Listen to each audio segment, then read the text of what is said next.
Hello, guys, and welcome to CastCast, where I'm your host, Casty Streeter. Today, we'll be predicting all of the Week 12 games, starting from Thursday night, going all the way to Monday night. And without further ado, let's get it started. Looking at Thursday night, we obviously have the Bills, who came off a pretty dominant victory offensively against the Buccaneers on Sunday, and Houston, who obviously hasn't had Stroud in the past two games. Not a good sign. Then they've also ruled him out for Thursday night. The Bills enter being 6-point favorites, which I think is only due to their lack of defense. Now, the Texans haven't really been able to establish a run game this season. We look at Nick Chubb just not being the guy he was. I also think that O-line isn't doing anybody any favors on the offense.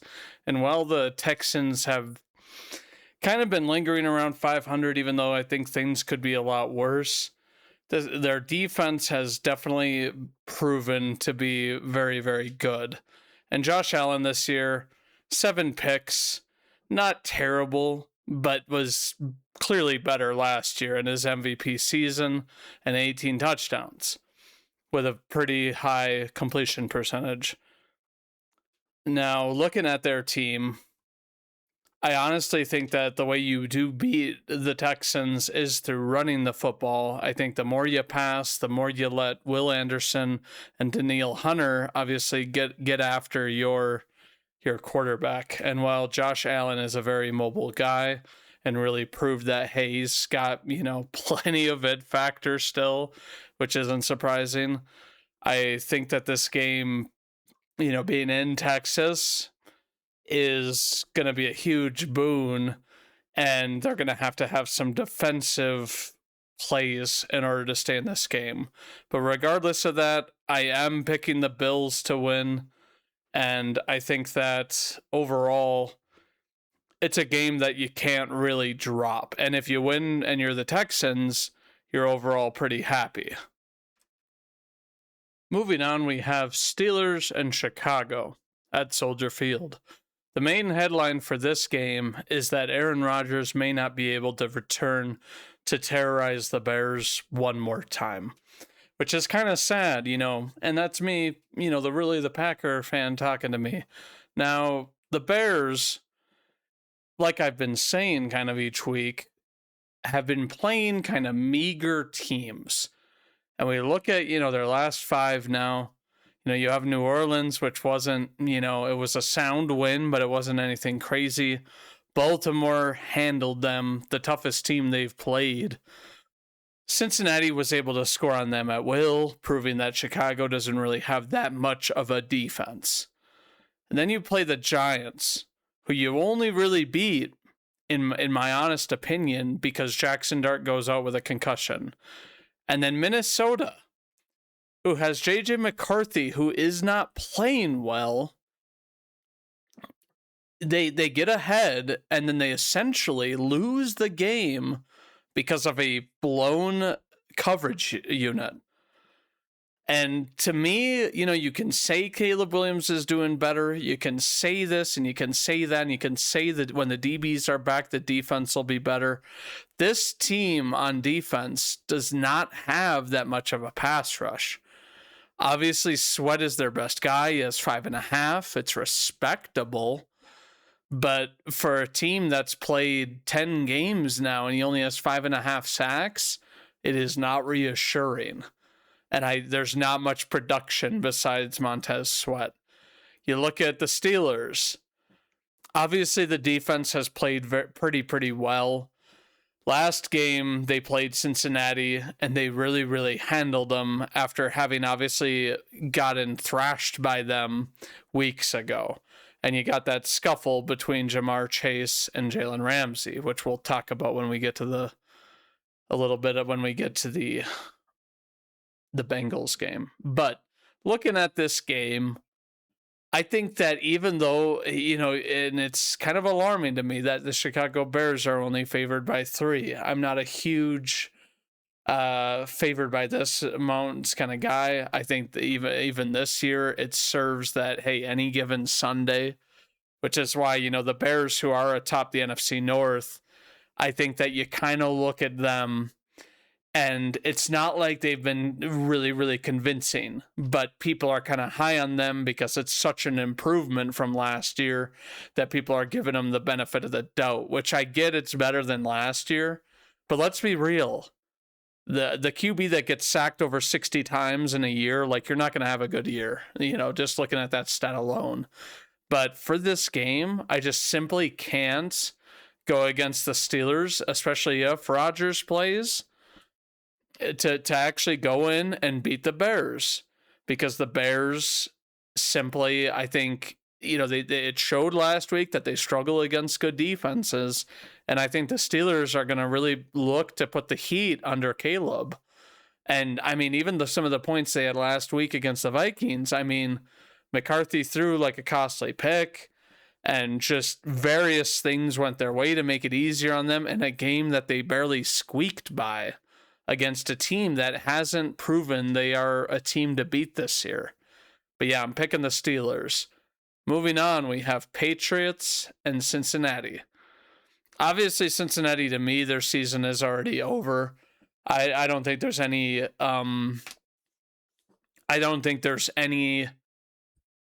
what is the word I'm looking for? Stock in that, hey, Burrow's going to come back and you're going to go on some magical run where you make the playoffs. And don't get me wrong, the bottom dweller of the AFC that are fighting for the wild card spot, yeah, maybe in some crazy world.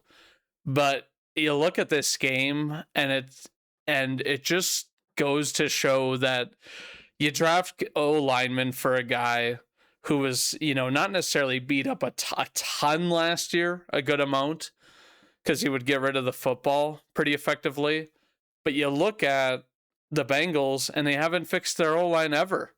And their defense isn't fixed at all. So you're really banking on a quarterback to save you? It sounds like the old swan song of all these teams, that they get a quarterback that, whether or not he works out or not, obviously Burrow has worked out when he plays.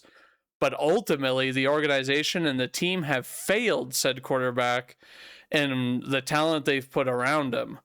But that's my mini tangent about the Bengals. I don't think it matters, and I don't think this team is going to win. And I think, like I was saying earlier, we'd talk about Chase. I think a guy like that, who is humble, hardworking, and is a dude like him, I thought it was kind of crazy that, like, hey, he spit on him and that sort of thing happened last week. I think that shows just how much inner turmoil the Bengals have. And they literally this year have the most inner turmoil of any team. I don't even think the Saints or the Titans really have as much inner turmoil. Like, this is a team that was talking about playoff aspirations at the beginning of the year. And yes, it sucks that Burrow went out and you can't account for that.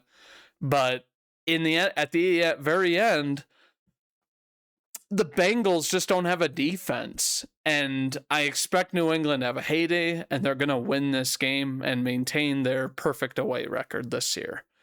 Giants against the Lions. This is interesting because the Lions now are outside the NFC playoff hunt. It's like I said, the bottom 12 teams that are in the hunt in the AFC. The Lions, I'm pretty sure, would be a wild card team in the AFC, but the NFC just has a lot better records this year, which is somewhat surprising. But you look at the Giants, both of their wins coming at home this year, but they're traveling to Detroit, and Detroit obviously is going to be a pissed off team, having played a porous game against the Eagles. Which, don't get me wrong, I kind of expected them to maybe have a little bit of a struggle, but not as much as they did. The Detroit Lions are probably going to smoke the Giants. And I guess I do not know. It doesn't say here. So Dart's questionable. I don't really think that Dart's going to make a huge difference. I think that while the defense of the Giants, played the run fairly well against the Packers, they were ultimately beaten by the pass and Jordan Love. And they even got help by the number of drop passes by my Packers last weekend. But looking at this, you're going to have to do a similar thing the Eagles did to disrupt this rushing attack to make it easier to potentially win. But I just don't think you have the firepower to really compete and put up the points. So I'm picking Lions. Vikings and Packers. It's in Lambeau. Vikings had kind of gotten the better of the Packers in Lambeau. I can't remember. They did last year, and they have for like a few years in a row, in all honesty. But you kind of look at their team, not much of a rushing attack, which they did have a semblance of last year. And J.J. McCarthy's struggling a lot, and he's getting pressure put on him. And you look at the Packers.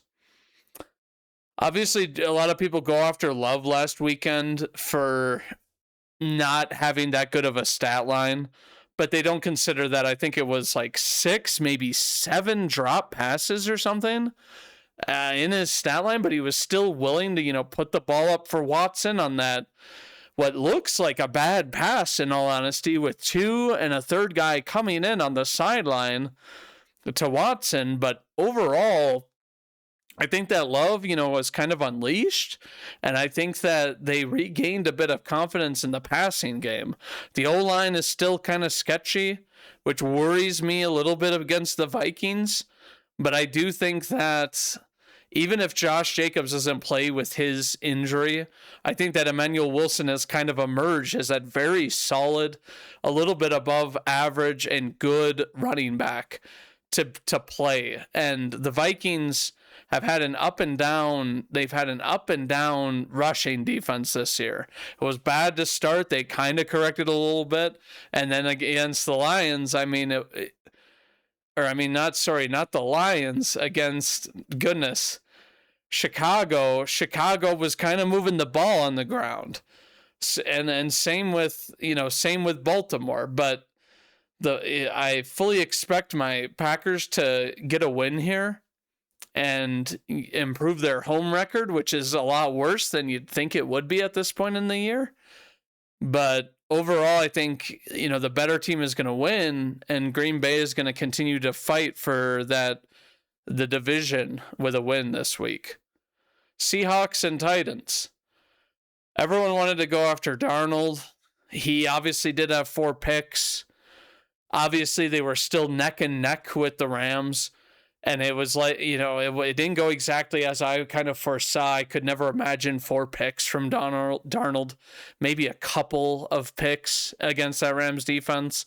But overall, this team is going to prove resilient. They are going to prove resilient in this game, and they're going to reestablish that they're a crazy good away team, and they're going to improve to 8-3. I'm picking the Seahawks. Don't really think there's much to say other than that they completely outclassed the Titans, and this game could very easily be a blowout, and JSN could have like 200 receiving or something. Colts Chiefs. An interesting game where, the Chiefs have a heavy favor. The Chiefs, I haven't been sold on them this year, partially because of the injuries, but partially because of the way that their rushing attack has. It's reminiscent to me of when Tom Brady was at the end of his career with the lackluster rushing attack of the Buccaneers. And in the last year, they just didn't have a rushing attack. And while Brady put up a ton of passing yards, they just weren't able to win and close out games. You look at the Chiefs, and I think that you got some calls to go your way, and that was what resulted in some of your points, but you're not always going to be able to rely on that. And Indianapolis obviously has a very good defense and a very solid secondary, which includes Sauce Gardner, who they recently traded for. Now, it's kind of crazy that I guess in the league I'm in, it's 50-50, but I think the Chiefs realize that this is a must-win game to try and catapult them somewhere. And I think that you look at the way that the Chiefs played against Denver, They did a very good job against the rushing attack, so I don't think Jonathan Taylor's going to have a huge day. And I think it's going to fall to Daniel Jones. And that therein lies the problem. I think that Daniel Jones is still a little prone to interceptions. And I think that the Chiefs are going to be reeling to do something this game. Now, I guess Isaiah Pacheco's questionable. I personally wouldn't play him until he's fully healthy. Even though you have a lack of run game, but you look at this, and I guess Charvarius Ward is still on IR, and DeForest Buckner isn't playing. But I personally think that looking at this, I think this is a game that the Chiefs can win because they're at home and it's going to be a very hostile environment to play in. So I am picking the Chiefs. Jets-Ravens. One of the easier games for the Ravens in recent history, and I don't see any reason why they shouldn't be able to win. I know that Justin Fields has been benched. He is no longer the starting quarterback for this team. And I think that your rushing defense is really going to be tested, in this game. Obviously, they've played since they got rid of Quinnen Williams. But this game, it's going to be a true test of whether or not you can contain Lamar with that lackluster defense or Derrick Henry. And I think that the Ravens are ready to go up above 500 and really start to close the gap on the Steelers, which they've been closing the gap on them. So I'm going with Baltimore. Browns-Raiders. It's interesting. Do we know whether or not it's Dillon Gabriel in this game? I don't really know. I guess we can kind of look here. And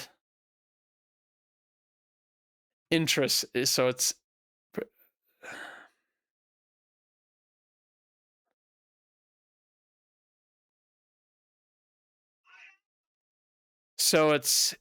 nothing confirmed, obviously.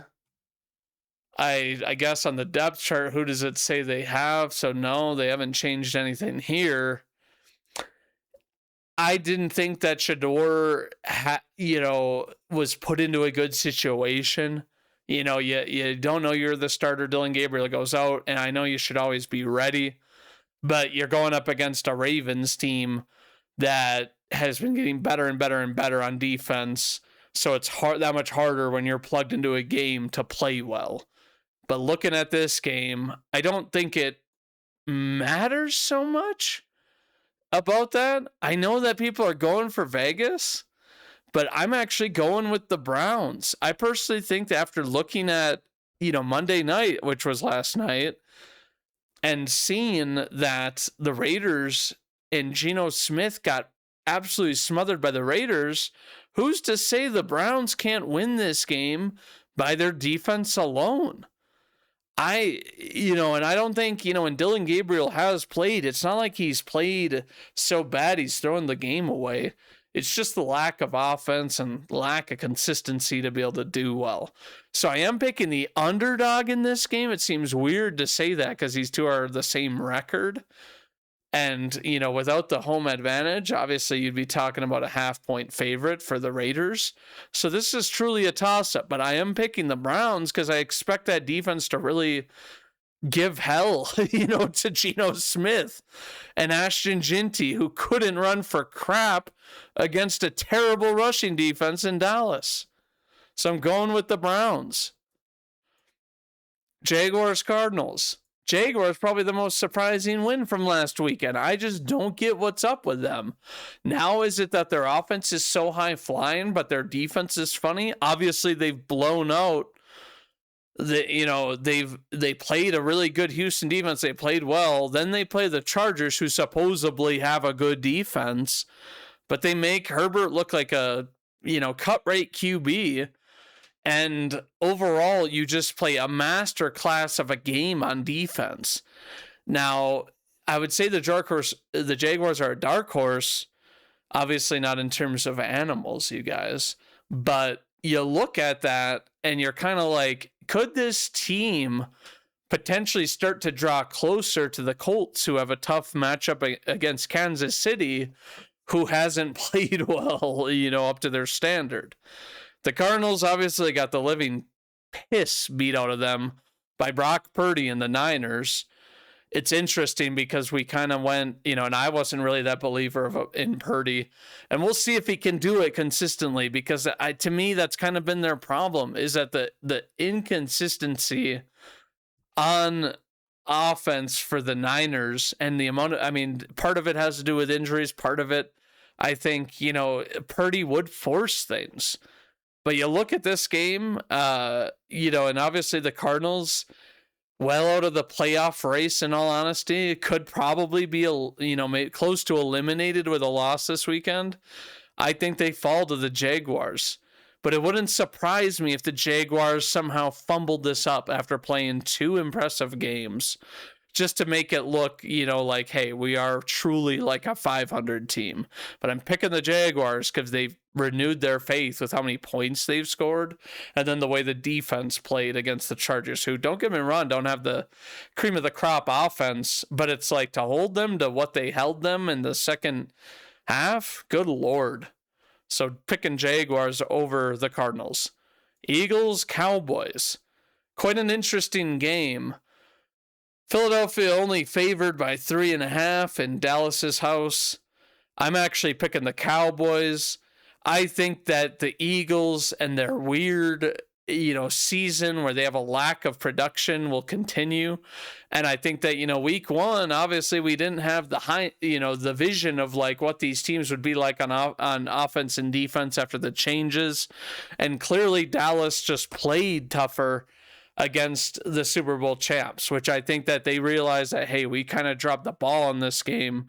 And at that point, you kind of didn't know how the offense would work. But I think that, and I'm going with the same approach here as I guess I did with the Lions. We'll see if it backfires on me again.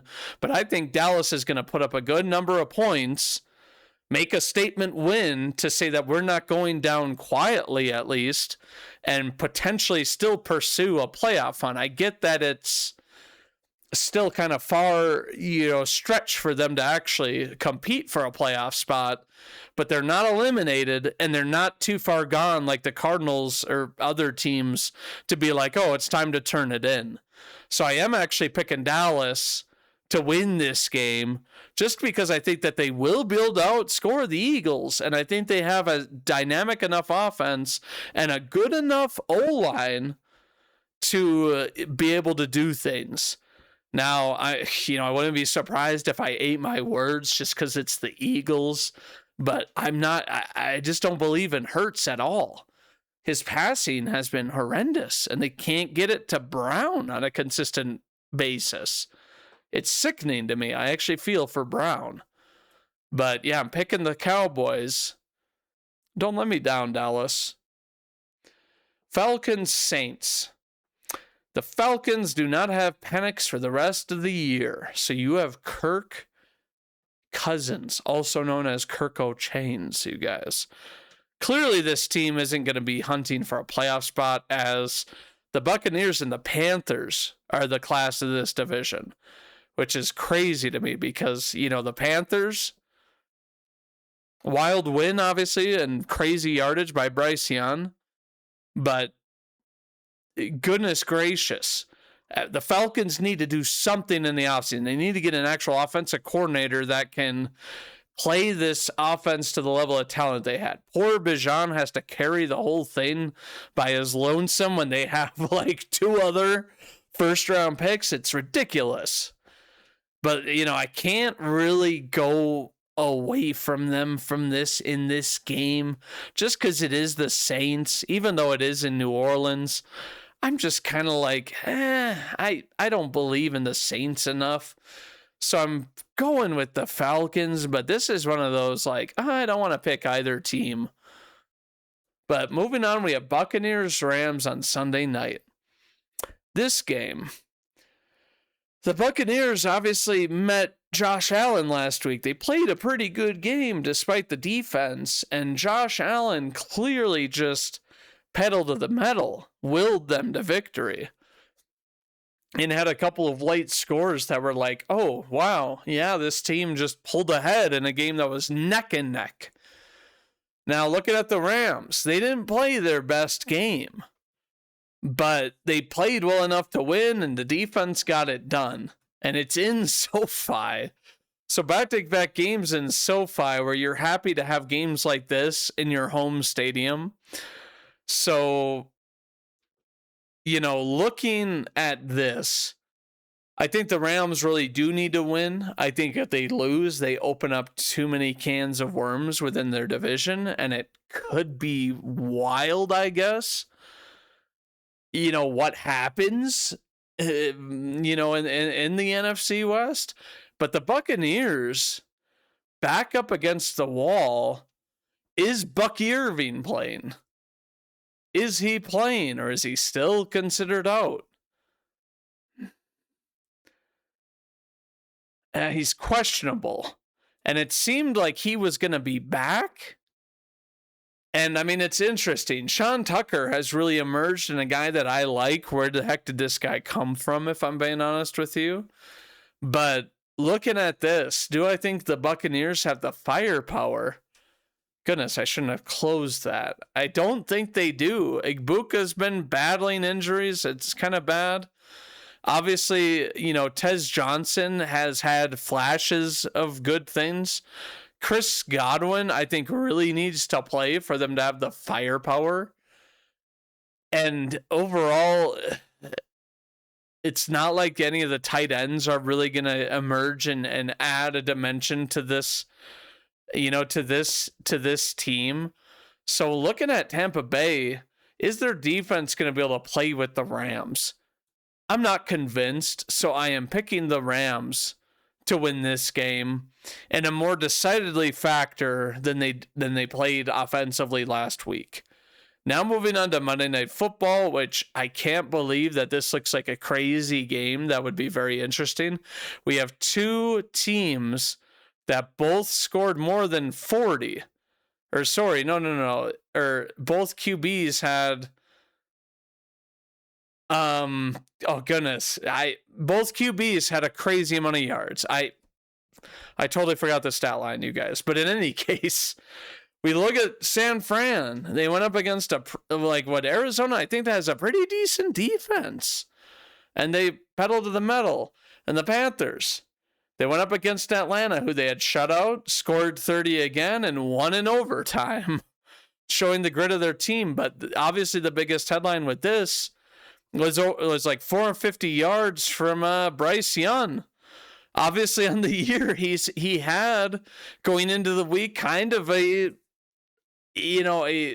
obviously he missed a couple games, but he had kind of what you could say was not the greatest amount of yardage or success. Like they've been relying on Rico Dowdle, whom I think, had a down game, which is wild because he hadn't really had one. Ted McMillan has really played super, super well this year. I think he's 6 in yards or something like that and 4 TDs. And I think the TDs will come.